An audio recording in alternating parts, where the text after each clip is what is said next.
ආයිබෝවන් welcome English with Sameera YouTube channel එකට ඔයාලා අද සාදරයෙන් පිළිගන්නවා. ඉතින් අපි මේ දවස්වල passive voice පාඩම තමයි කරගෙන ආවේ. ඉතින් passive voice පාඩම සම්බන්ධව ඔයාලට තිබිච්ච ගැටලු ගොඩක් निराකරණය වෙන්න ඇති කියලා අපි බලාපොරොත්තු වෙනවා. passive voice සම්බන්ධව අපි මෙතෙක් කරලා තියෙනවා පැයක වීඩියෝ එකක්.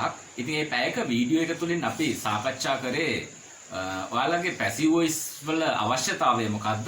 ඇත්තටම passive voice නැතුවම අපිට ඉංග්‍රීසි කතා කරන්න බැරිමද කියන කාරණාවයි. ඒක ඔයාලා නරඹලා නැත්නම් ඒ වීඩියෝ එකත් බලලා මේ වීඩියෝ ටික සියල්ලම නරඹුවොත් ඔයාලගේ passive voice බය සහ passive voice පිළිබඳව තිබිච්ච ඉගෙන ගන්න බැහැයි කියලා තිබිච්ච අනවබෝධය මගහැරනවා නොඅනුමානයි. ඉතින් ඒ නිසා මම ඔයාලගෙන් ආදරයෙන් ඉල්ලා සිටිනවා ඒ වීඩියෝ බලලා නැත්නම් ඒ වීඩියෝ වල ඉඳලාම මේ වීඩියෝ එක දක්වාම නරඹගෙන එන්න. දැන් අපි ඇත්තටම ගොඩක් passive voice පාඩම් ඉවර කරලා තියෙනවා. තව passive voice ඉවර කරන්න තියෙන්නේ පාඩම් කීපයක් විතරයි. අපි මෙතෙක් කරපු දේවල් ගොඩක් තියෙනවා. ඒත් එක්කම තව කරන්න තියෙන දේවල් passive voice සම්බන්ධව බොහොම ටිකයි වලට කරන්න තියෙන්නේ. ඉතින් ඔයාලගේ passive voice පාඩම් අතර අපි පහුගිය සති දෙකේ කරා simple present tense එකත් present continuous tense එකත් passive voice වෙන්නේ කොහොමද කියලා. අද අපි බලන්නේ present perfect passive voice.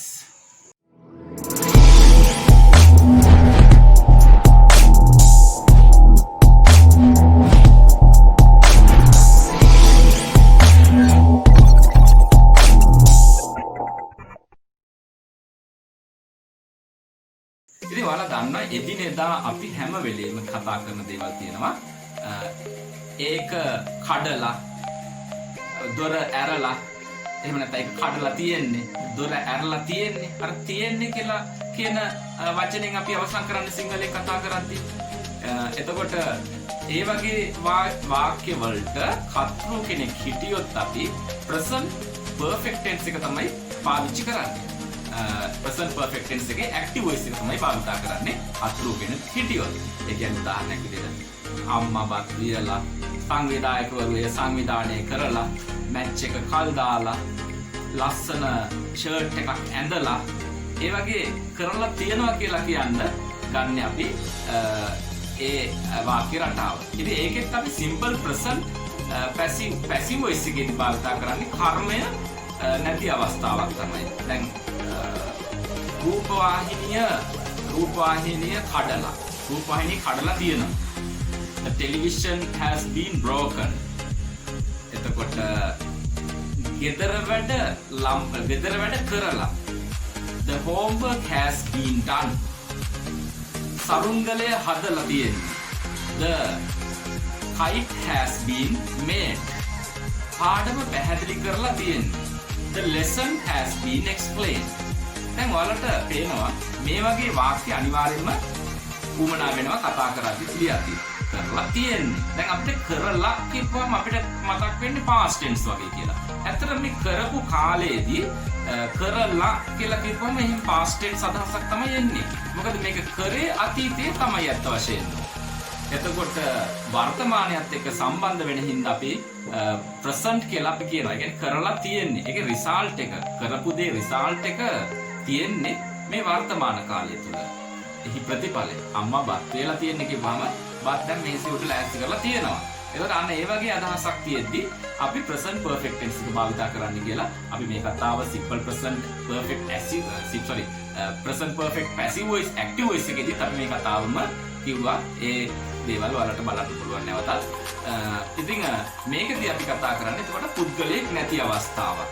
ඒ කරපු කෙනෙක් නැති අවස්ථාවක්. එහෙම නැත්නම් කරපු කෙනා අපිට එච්චර විශේෂ නැහැ කියලා හිතලා ඒ කරපු කෙනාව පිටිපස්සට වාක්‍යයෙන් දාලා තමයි අපි මේ කතාව කරගෙන යන්නේ. ඉතින් අපි බලමු යම්කිසි කෙනෙක් යම්කිසි දෙයක් කරලා තියෙන්නේ කියලා තමයි active voice එකේදී නම් අපි මේ tense එක ගැන සාකච්ඡා කරේ. අද මේ tense එකේදී අපි මේ වලට පේනවා something has been done by somebody. යම්කිසි දෙයක් යම්කිසි කෙනෙකු විසින් කර තිබේ. ඉතින් මෙන්න මේ tense එකට අදාළව අපි බලමු මොකක්ද structure එක කියලා. ඉතින් ඔයාලට දැන් මෙතන පේනවා The teacher has explained the lesson. The teacher has explained the lesson කියන්නේ ගුරුතුමා පාඩම් පැහැදිලි කරලා තියෙනවා කියන active voice වාක්‍යය. ඒකම passive voice කරද්දී the lesson has been done by the teacher. The lesson has been done by the teacher. පාඩම ගුරුතුමා විසින් පැහැදිලි කර තිබේ. අපි මුලින්ම මේ වාක්‍ය රටාව ගොඩනගද්දී උක්තය එහෙම නැත්නම් subject එක විදිහට තමයි ගන්නෙ lesson කියන වචනය. lesson කියලා කියන්නේ එතකොට කර්මය. අපි එහෙම නැත්නම් මේක අපි object එක විදිහට නම් කරමු. අපේ පහසුව සකා මේ විදිහට මුලින්ම object එක මුලට ගන්නවා. ඊට පස්සේ අපි object එක ඒක වචන නම් has been යොදනවා. බහුවචන නම් have been යොදනවා.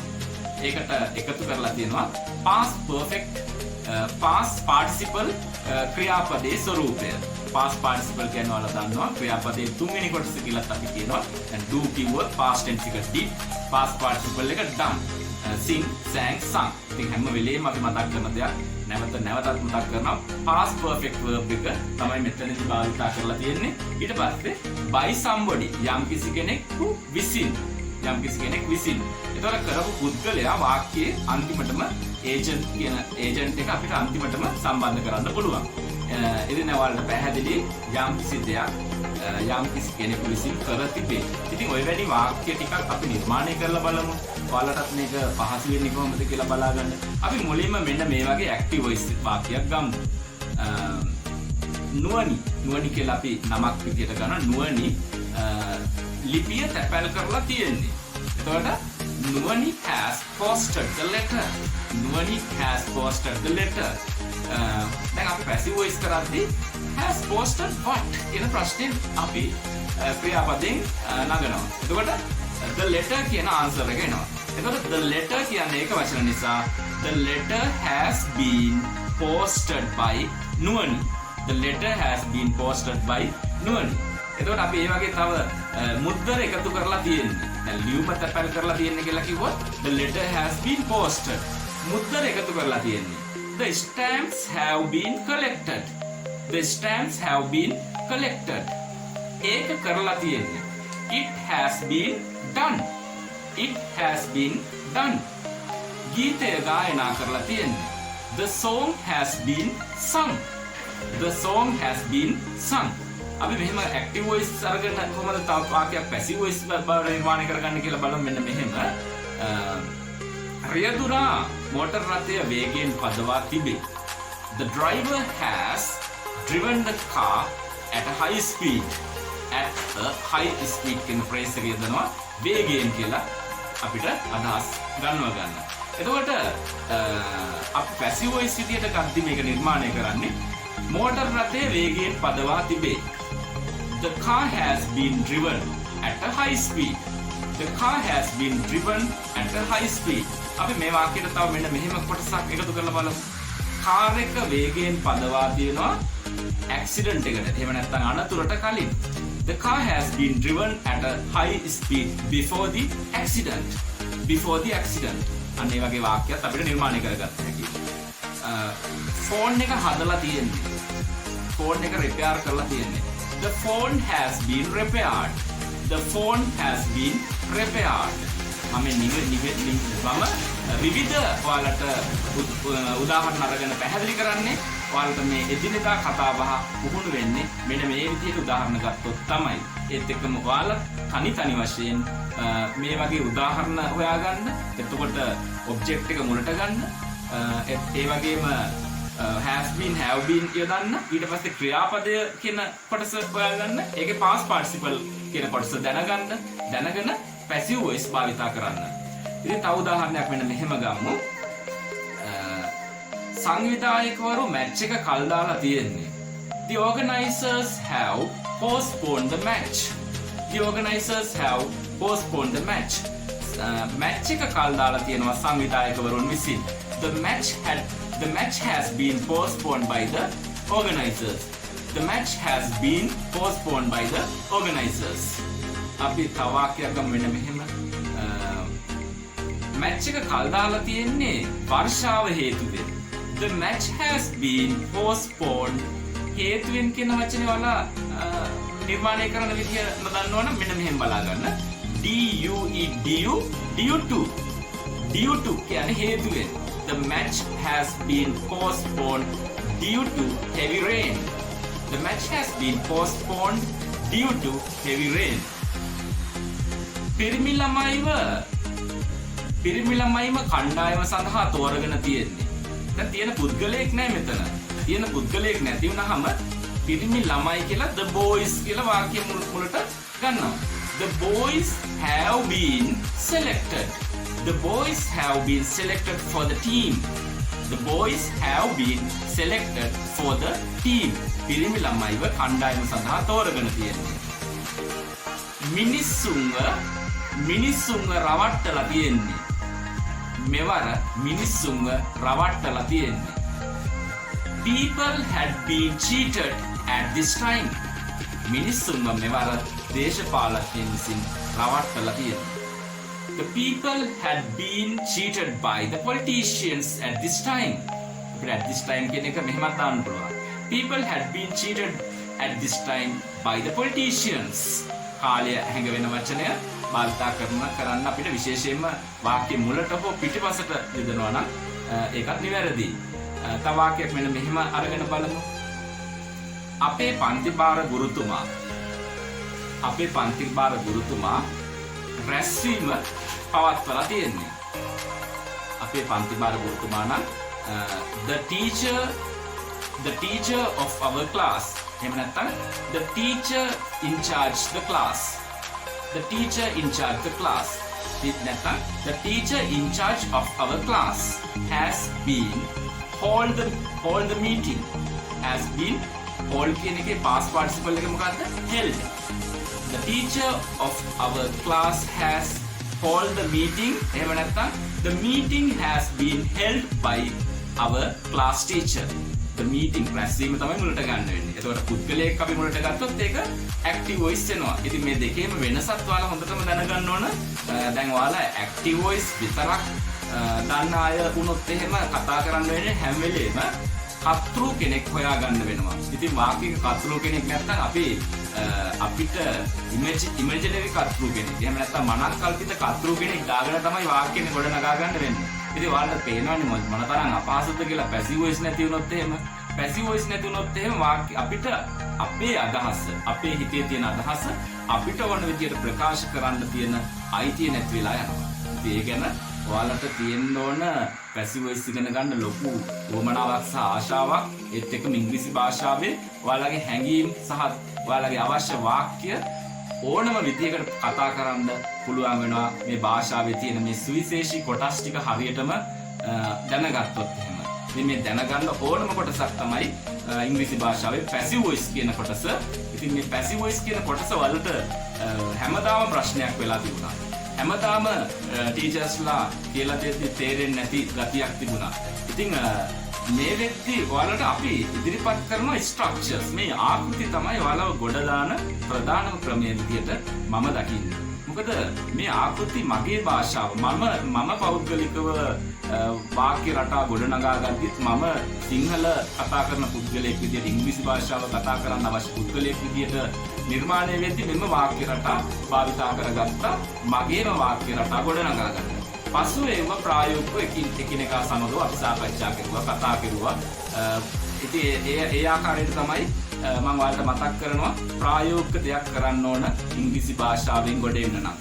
ඉතින් මෙන්න මේ present perfect tense කියන්නේ ගොඩක් අය අමාරුයි කියලා හිතන එක. මොකද මේ past participle කියන ක්‍රියාපදය භාවිතා කරන්න වෙන නිසා. ඉතින් මේ ක්‍රියාපදයේ කොටස් 5යිනේ තියෙන්නේ. ඒ කොටස් 5න් මනාවම ඒ කොටස් 5 පිළිබඳව දැනගෙන ඔයාලා මේ ටික ඉගෙන ගත්තොත් මම හිතන්නේ නැහැ කවදාවත්ම ඉංග්‍රීසි භාෂාවට අමාරුයි කියලා ඉංග්‍රීසි භාෂාව අතාරියි කියලා.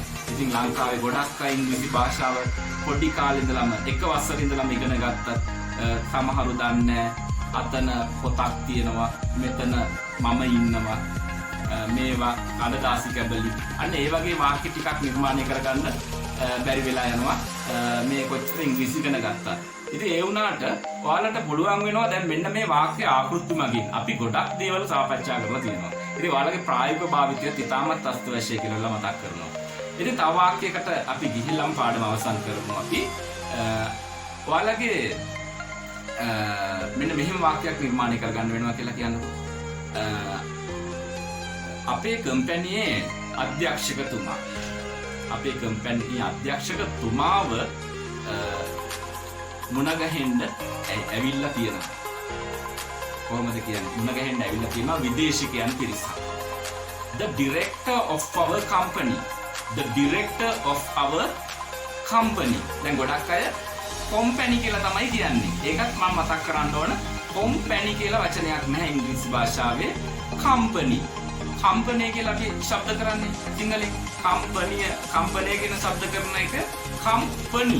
කම්පනි තමයි නිවැරදිම ඉංග්‍රීසි වචනේ. කොම්පැනි කියලා ඉංග්‍රීසියට අයිති වචනයකුත් නෙමෙයි, සිංහලයට අයිති වචනයකුත් නෙමෙයි. ඒ ගැනත් අපි මනාව ඉංග්‍රීසි ඉගෙන ගන්න අය විදියට මතක තියාගන්න. කොම්පැනි කියලා වචනයක් නැහැ. නිවැරදි වචනේ company. The director of our company has been met by foreigners. The director of our company has been met. අපේ company එකේ director හමු වෙලා තියෙනවා. The director of our company has been met by foreigners. ඉතින් ඔයාලට මේ වගේ වාක්‍ය නිර්මාණය කරගන්න පුළුවන් ඇති කියලා අපි දැඩිව විශ්වාස කරනවා. ඒ වගේම ඔයාලගේ present perfect tense කියන tense එකේ active voice එකත් passive voice එකත් දැන් ප්‍රශ්න निराකරණය කරගෙන ඔයාලගේ මේ පාඩම තුළින් හැම දෙයක්ම ගොඩ දාගෙන ඇති කියලා අපි බලාපොරොත්තු වෙනවා. ඉතින් අපි ඊළඟ පාඩමෙනුත් අපි හමු වෙමු ඉක්මනින්ම. එතෙක් ඔබට සුබ දවසක්.